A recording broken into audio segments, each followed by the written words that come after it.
Alors, ce soir, on débute le chapitre 14 de l'Épître aux Romains. La fin du chapitre 13 portait sur l'exhortation à vivre comme Jésus-Christ. Et le chapitre 14 continue sur les applications pratiques de cette exhortation. On a, on avait vu que chez Paul, euh, les premiers chapitres de chaque épître, enfin celles qui sont envoyées aux églises, Euh, la première partie, c'est doctrinal. La dernière partie, c'est, bon, si on oublie les salutations finales, la dernière partie, c'est les exhortations. Alors, à partir du chapitre 12 de Romains, on est dans la section des exhortations. Et donc, euh, et les exhortations portent, c'est toujours la mise en pratique de la doctrine. Euh, On a probablement tous été témoins de divergences entre frères et sœurs sur des points de la vie chrétienne, des points secondaires. Quand il s'agit de points majeurs, c'est une chose. Mais quand il s'agit de points qui n'occupent pas le centre de la vérité, il y a une attitude à adopter. Alors, on va d'emblée lire le verset 1. Faites bon accueil à celui qui est faible dans la foi sans discuter des opinions. Alors, Paul ici ne met pas toutes les opinions au même niveau nécessairement. Il voit qu'il y en a qui ont une position parce qu'ils sont faibles et donc, par ricochet, il y en a qui ont une position, ils font preuve de force. Et l'appel est à accueillir le frère faible. Et je vais mentionner c'est quoi tantôt. Mais plus qu'un simple accès à la communauté, le mot indique une manifestation fraternelle, une affection vis-à-vis de la personne. Il faut l'accueillir comme Dieu nous accueille. Donc, c'est pas juste une poignée de main. C'est vraiment l'accueillir pleinement au sein de la communauté. La demande de ne pas discuter des opinions n'empêche pas les pasteurs d'enseigner sur le sujet. C'est-à-dire, il y a des sujets sur lesquels il peut y avoir des divergences. Puis on peut en parler fraternellement, mais il y a une différence entre en parler puis en faire des discussions qui peuvent devenir, qui peuvent provoquer des divisions, mais surtout qui peuvent scandaliser les faibles. Et encore une fois, on parle de ce qui est secondaire, on ne parle pas de ce qui est essentiel. Le mot discuter signifie ici juger, reprocher, contester. Donc, c'est pas juste d'échanger sur un sujet. C'est vraiment d'y aller avec un esprit de jugement, de contestation. Paul exhorte les femmes parce qu'il s'attend d'eux qu'ils soient des modèles. C'est d'abord en eux qu'il veut trouver les efforts de paix et de patience. Alors, autrement dit, vous êtes fort sur la théologie, soyez fort sur l'éthique aussi. Et on ne peut pas avoir les mêmes attentes vis-à-vis les faibles. Mais là, le problème arrive. Qui est fort et qui est faible? Je ne connais pas grand monde qui va dire qu'il est un faible. La plupart des chrétiens se rangent eux-mêmes du côté des forts. Le mot faible signifie aussi malade, pauvre, carencé. Alors, c'est quoi un faible? Un faible dans la foi, c'est ce qui est dans le verset, implique un manque d'équilibre dans le discernement de ce qui est essentiel et de ce qui ne l'est pas sur le plan du salut et de la sanctification. Donc, autrement dit, il y en a qui vont mettre au centre de la vie chrétienne ce qui n'est pas central, ce qui est périphérique. Donc, un manque d'équilibre dans le discernement de ce qui est essentiel et de ce qui ne l'est pas. Alors, il y a des sujets pour lesquels il y a des divergences. Je prépare une prédication présentement sur Ananias et Saphira dans l'acte 5. Vous savez, le couple qui a menti aux apôtres en disant, on a vendu notre maison, voici la totalité du prix de la vente, puis finalement, il en avait gardé la moitié. Puis Dieu les a fait mourir. Alors, la question se pose, est-ce qu'ils étaient chrétiens ou pas? Et je lis des arguments des deux côtés, mais c'est pas essentiel à la vie chrétienne à savoir s'ils étaient sauvés ou pas. Un chrétien est faible dans la foi lorsqu'il entretient des scrupules injustifiés sur des questions d'importance secondaire. C'est-à-dire qu'il va accorder de l'importance à ce qui n'en a pas vraiment.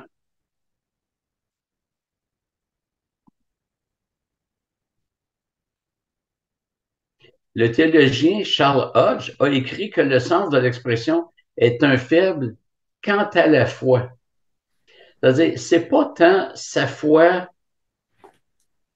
qui est faible, mais le contenu de la foi. Autrement dit, il est carencé sur la doctrine biblique.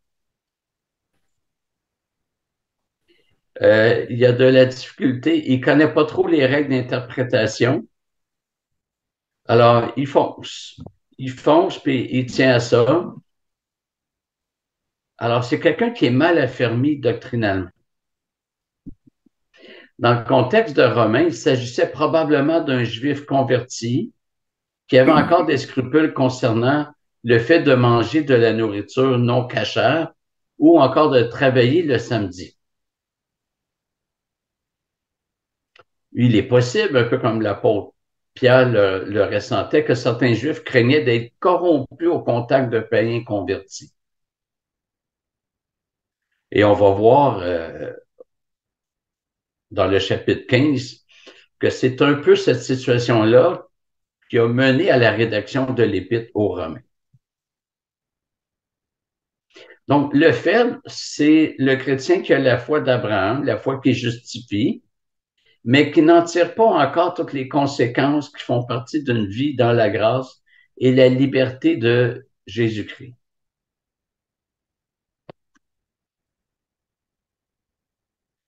Alors, encore une fois,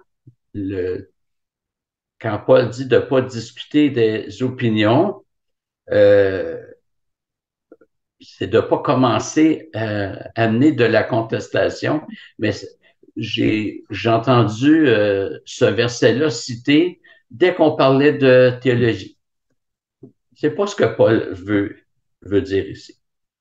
Alors, il y a des choses qui sont secondaires, puis on peut en parler, mais pas rentrer dans des contestations. Et si on voit que, surtout si on voit qu'il y en a un qui est faible dans la foi, c'est-à-dire qu'il n'y a pas toute la connaissance sur ça, ça ne donne rien de l'écraser. On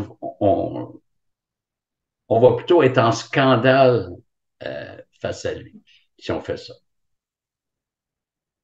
Par contre, il y a des sujets pour lesquels Paul il dit non, non, ça, on ne laisse pas passer.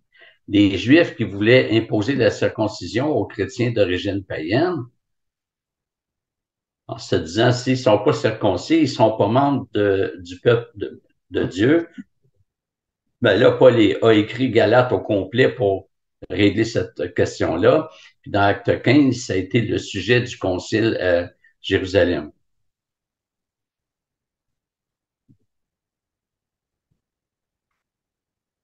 Donc, Paul voit les Juifs, par exemple, si un Juif se convertit, qui dit, ben moi, le samedi, je travaille pas. Bon, c'est pas central dans la vie chrétienne.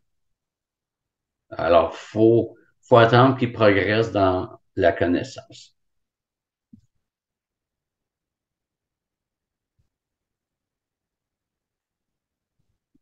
Euh, Ça, je l'ai mentionné. Donc, essentiellement, c'est ce qui porte atteinte au sacrifice du Christ.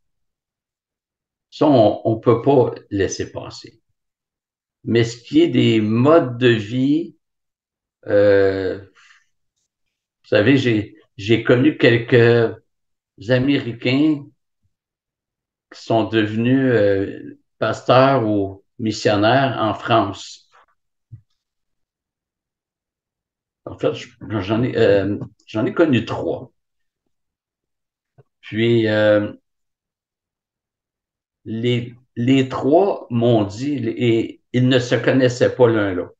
Les trois m'ont dit la même chose. Quand ils sont arrivés en France, pour eux, un chrétien ne peut pas prendre de vin, pas d'alcool. Ils se sont rendus compte que, ben, pourtant c'était eux les pasteurs, qu'ils étaient mal affermis sur cette doctrine-là. Et ils se sont assouplis. Ils ne sont pas devenus ivrognes, mais ils se sont assouplis. Si j'invite un musulman nouvellement converti à Jésus-Christ, je l'invite à la maison, je ne lui servirai pas de porc. Je devrais respecter son cheminement et je ne voudrais pas le faire achoper pour une question de nourriture. Les phares, et ça, je vous résume là ce que j'ai lu dans, dans quelques livres. Les phares sont ceux qui avaient pris conscience de la libération et de tout ce que le Christ a accompli. Alors, la situation pouvait être conflictuelle, c'est ce que Paul veut éviter. Ça vaut pas la peine pour ces sujets périphériques-là. Mais Paul n'entrevoit pas le danger d'une infiltration d'hérésie, mais simplement des scrupules de certains qui pouvaient provoquer certaines tensions sans que le cœur du message ne soit affecté.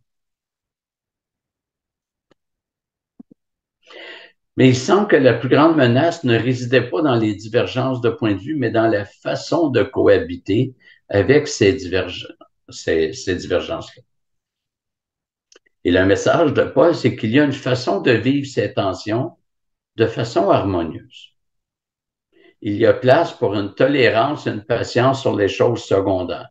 Et parfois, on ne peut pas trancher. Récemment, il y a, il y a une sœur qui m'a questionné sur le port du voile. Alors, j'ai donné ma pensée, mais dans toutes les églises précédentes où j'ai été pasteur, il y a toujours eu au moins une femme qui portait le voile. Puis c'était correct. On n'en fait pas un sujet de divergence. Donc, il y a une façon de vivre ces, ces divergences, encore une fois, de sujets très secondaires, de façon harmonieuse.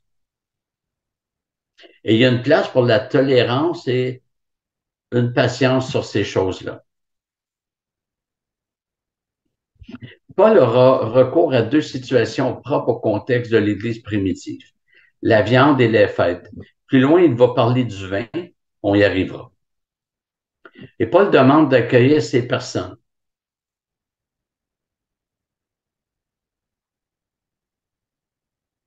Alors, dans le contexte, les Juifs convertis à Jésus-Christ se demandaient s'ils pouvaient manger de la viande. Il y avait deux scrupules. Les viandes qui étaient euh, impures dans l'Ancien Testament, est-ce qu'on peut en manger maintenant qu'on est chrétien? Et l'autre scrupule sur les viandes, c'est est-ce qu'on peut manger des viandes alors qu'elles ont peut-être été offertes à des idoles païennes? C'était dans leur réalité. Alors, Paul dira ailleurs de pas s'enquérir, de pas faire d'enquête, qu'on peut manger de tout. Euh, Par contre, si on est tout courant, là, c'est peut-être autre chose. Mais en tout cas, c'est pas notre propos, là, mais c'est à peu près les deux, les, les deux sensibilités sur la viande, puis les fêtes, c'était les fêtes juives. Je ne sais pas si ça vous est déjà arrivé de changer d'idée sur une doctrine ou sur une pratique de la vie chrétienne. Si oui, moi, ça m'est arrivé. Et je dois euh, je dois être prêt à reconnaître que c'est possible que présentement, je sois convaincu d'une doctrine, mais que bientôt, que j'aie un nouvel éclairage, puis que je dise, c'était pas tout à fait aligné. Ça se peut. Dieu nous accueille dans nos imperfections. Et nous sommes appelés à faire de même envers les faibles. J'ai déjà été charismatique. Dieu m'a pas supprimé. Il n'a pas supprimé son accueil envers moi. J'ai déjà eu une position un petit peu euh, non littérale des jours de la création. Et aujourd'hui, j'adhère à l'interprétation littérale. Ben, Dieu m'a pas délaissé quand je croyais autre chose. Puis présentement, il m'accueille pas plus parce que je pense différemment. Et quand c'est des frères ou sœurs qui pensent différemment, puis que nous, on se dit, nous, on a tellement étudié ça, on est convaincus, puis je pense que Dieu veut qu'on ait des convictions, on ne doit pas travailler plus vite que le Saint-Esprit dans l'autre, qui est peut-être pas rendu au même endroit, il a peut-être pas bénéficié des mêmes choses que nous. Verset 2, tel croit pouvoir manger de tout, tel autre qui est faible ne mange que des légumes. J'avais déjà dit à la blague que on a une preuve ici que ceux qui mangent juste des légumes, ils peuvent bien être faibles. Mais évidemment, qui parle de faibles dans la foi.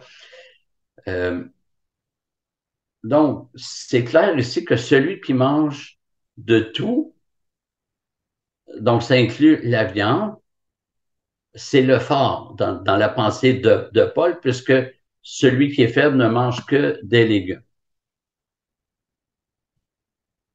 Alors, Paul dit aux Corinthiens, mangez de tout ce qui se vend au marché.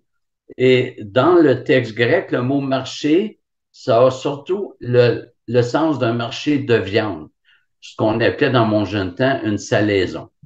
Donc, mangez de tout ce qui se vend au marché sans vous poser aucune question par motif de conscience. Car la terre est au Seigneur et tout ce qu'elle renferme. Donc, le raisonnement de Paul, c'est que Dieu a tout créé et c'est pour nous. Donc, on ne doit pas se limiter. Et à Timothée, il dit, or, tout ce que Dieu a créé est bon et rien n'est à rejeter pourvu qu'on le prenne avec action de grâce, car tout est sanctifié par la parole de Dieu et par la prière. Donc ici, le faible ne mange que des légumes. Il refuse la viande. Alors, c'est pas pour condamner les régimes végétariens que Paul dit ça, mais il y a des Juifs qui ne mangeaient que des légumes quand ils allaient ailleurs parce qu'ils voulaient être sûrs de ne pas manger de viande offerte à des idoles.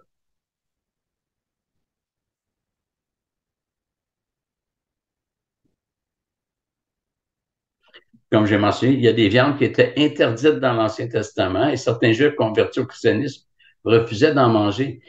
L'apôtre Pierre, il était pourtant apôtre. Il avait prêché 2 fois à Jérusalem. Il y a eu 5000 conversions suite à ses prédications. Puis on arrive plus loin, autour du chapitre 10 ou 11.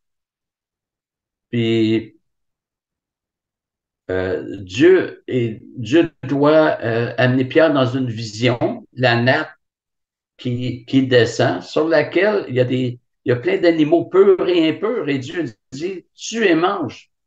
Puis à 3 reprises, euh, Pierre dit non, j'ai jamais rien mangé de ce qui est impur. Puis Dieu dit non, ce que Dieu a déclaré peu ne le déclare pas impur. Bref, si l'apôtre Pierre s'est battu avec cette question-là, mais imaginez combien d'autres chrétiens d'origine juive.